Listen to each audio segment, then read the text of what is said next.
So, Project Cars 3 is a racer so fundamentally different from its immediate forerunners, it's bordering on unrecognizable. It abandons the sim racing sensibilities and adopts a radically different driving feel, and a new career mode mostly made up of snack size racing and driving challenges. There's never a time where it actually feels like a sequel to Project Cars 2, and this is very disappointing. Slightly Mad Studios have gotten a slightly mad over here because it smashed the game into bits and reassembled it using two-thirds of the pieces, filling the gaps with stuff snapped off from other races. There are times when it appears more like a mobile spin off, and other times where it seems like somewhat of a spiritual successor to the developer's own pre Project Cars racer, Shift 2 Unleashed of NFS. The upshot isn't necessarily a bad racing game, but it's one with a real identity crisis that's hamstrung in a number of baffling ways compared to its excellent predecessor.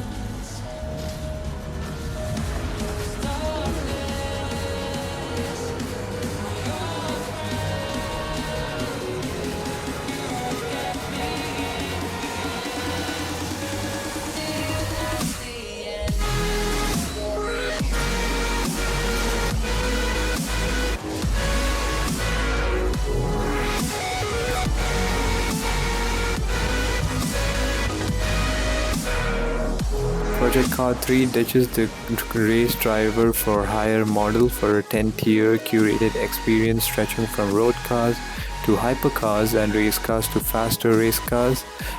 Gone is the ability to work your way through individual championships, replaced with a shotgun spray of fairly shallow 5 or so minute events. XP is accumulated, small smatterings of cash are awarded, and boxes are checked. The end result heavily reassembles 2019's grid, and if you're a fan of that game, easy to digest format and zippy shit, stylized take on motor racing, you may be content with this.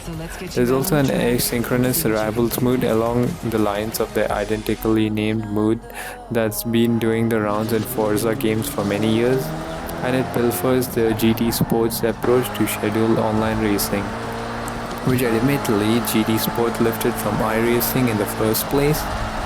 That said, if you remain keen on the meaty race weekend atmosphere of Project Cars 2, you should definitely keep playing Project Cars 2 only.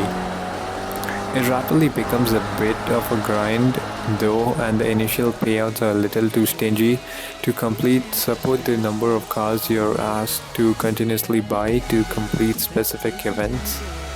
Moving up and down tiers with a single car is a little inelegant too.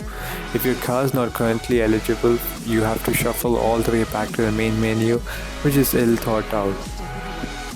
Corners are now marked with digital indicators for entry, apex and exit, a la GT Sport, though that can be toggled off. It is arguably a better solution than conventional racing lines, but the braking markers are regularly too cautious considering how effectively overpowered the braking seems. You can upgrade your first ride to take on the best Project Cars 3 has to offer, with performance and visual customization featured for the first time in the series.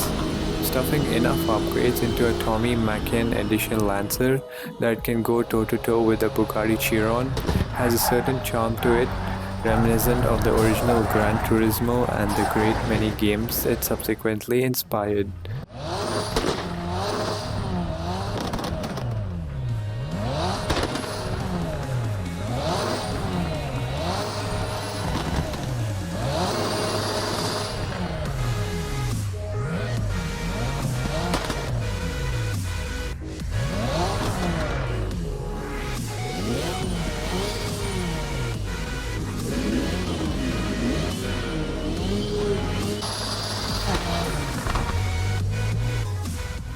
But it feels pretty weird in what used to be a realistic love letter to the otherwise regulated world of authentic racing.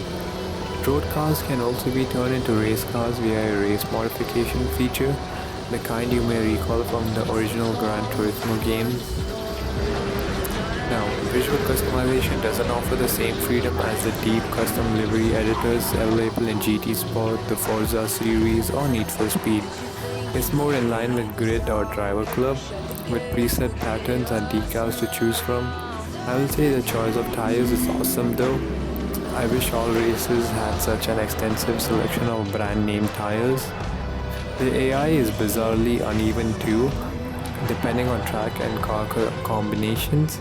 On some of the point-to-point races early in the career, I was pinballing off walls and still touching the highest level legendary AI in low-powered road cars by mammoth margins, and being able to overtake 32 legendary AI in one lap of Hockenheim during a thunderstorm seems a bit drab. On other occasions, however, they are capable of seemingly supernatural grip levels, overtaking around the outside like they're on rails and far harder to catch.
Don't push too hard on this outlet, mate. Remember, you need to get some heat in the tyres.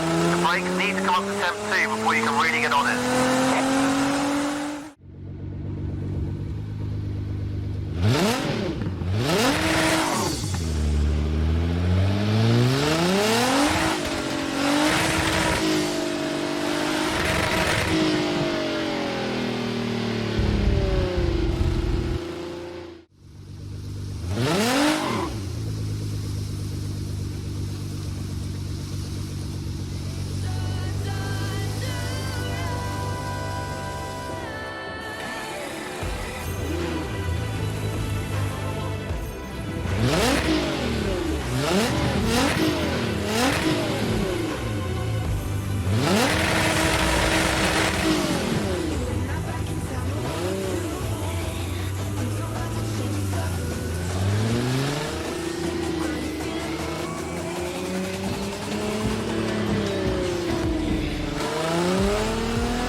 Conclusion: impossible to recommend Project Cars 3 to fans of Project Cars 2. A big disappointment this is. The game is a total 180 for the series.